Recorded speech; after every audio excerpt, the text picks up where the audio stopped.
एक पुर-रौनक शहर जो अजीम-उश-शान बुतों और मंदिरों से भरा हुआ है।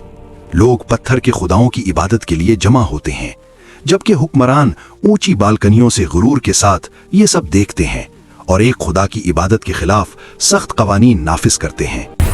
इन्हें अपने खुदाओं के सामने झुकना होगा, वरना इनका अंजाम बुरा होगा। नौजवानों का एक गिरोह भारी भीड़ से गुजरता है। उनके चेहरों पर अज़्म मगर थोड़ी घबराहट है। वो खामोशी से भीड़ से निकलकर एक पोशीदा सहन में जमा होते हैं और फिक्रमंदी से एक दूसरे को देखते हैं। एक मामूली से घर के अंदर नौजवान दुआ के लिए सर झुकाते हैं और हिदायत मांगते हैं। बाहर बुजुर्ग और हुक्काम साजिशें कर रहे हैं कि उन बागियों को कैसे खामोश किया जाए जो उनकी रिवायात के लिए खतरा बन चुके हैं। वो नौजवान शहर के हुक्मरानों के सामने खड़े हैं। मखलूक उनका मजाक उड़ाती है और मुहाफिज हर रास्ता बंद कर देते हैं। हुक्मरान सख्ती से बुतों की तरफ इशारा करते हुए झुकने का हुक्म देते हैं, मगर नौजवान डटे रहते हैं और रुख मोड़ लेते हैं। देर रात को नौजवान खामोशी से अपना जरूरी सामान बांधते हैं। शहर सो रहा है। चांदनी उनकी नुमाइंदगी करती है जो वो तंग गलियों से निकलकर सहरा की तरफ निकल पड़ते हैं, अपना सब कुछ पीछे छोड़कर। थके हारे उन्हें एक पहाड़ी पर एक छुपी हुई गार मिलती है। वो एहतियात से अंदर दाखिल होते हैं। हल्की सी मशल की रोशनी में गार की गहराई में पनाह लेते हैं। उनकी आंखों में उम्मीद की एक चमक है। गार के अंदर नौजवान मिलकर दुआ करते हैं, रहम और हिफाजत मांगते हैं। अचानक उन पर एक गहरा सुकून तारी हो जाता है। एक एक करके उनकी आंखें बंद होने लगती हैं और वो एक मौजज़ाती पुरसुकून नींद में सो जाते हैं।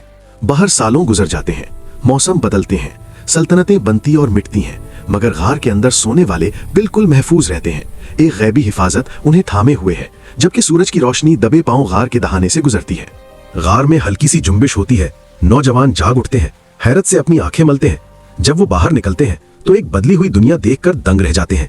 नए चेहरे, नए हुक्मरान और एक ऐसा शहर जो अब उनके ईमान का दुश्मन नहीं रहा। लोग हैरत से जमा होते हैं और इस मौजज़े को पहचान लेते हैं। गार वालों की कहानी हर तरफ फैल जाती है।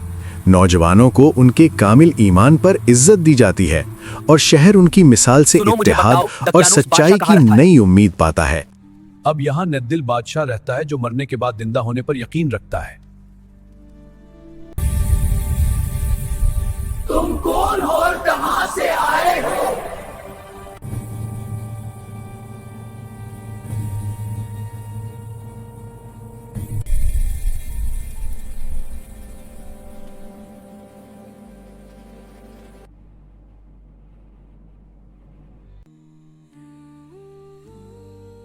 उन पर दोबरा नींद का असर महसूस होता है। पलकें बोझल, जिस्म धीरे से झुकते हुए, कोई घबराहट नहीं।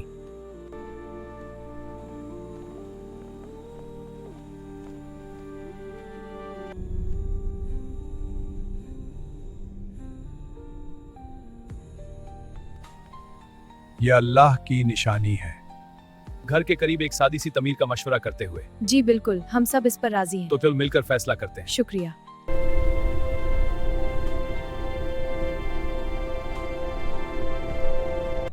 तादाद में कमी है, वक्फे की जरूरत है।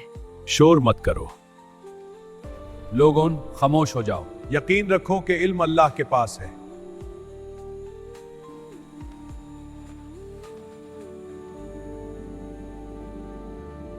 गार बिल्कुल खामोश, अंदर गहरा अंधेरा, रोशनी सिर्फ दहाने तक। वक्त का फैसला अल्लाह के हाथ में।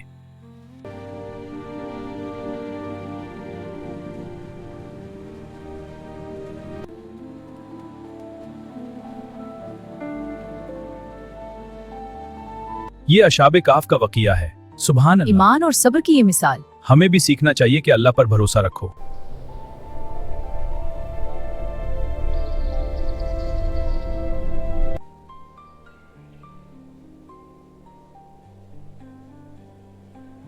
सूरज का रुख बदलता हुआ वक्त गुजरता है, मगर अल्लाह का फैसला बाकी रहता है। पुरानी लिखाई का इशारा, याददाश्त और नस्ल दर नस्ल रिवायात। पहाड़, जमीन और खामोशी, इंसान छोटा, अल्लाह की कुदरत अजीम। अंधेरे से रोशनी, जैसे ईमान जुल्म से निकल आता हो।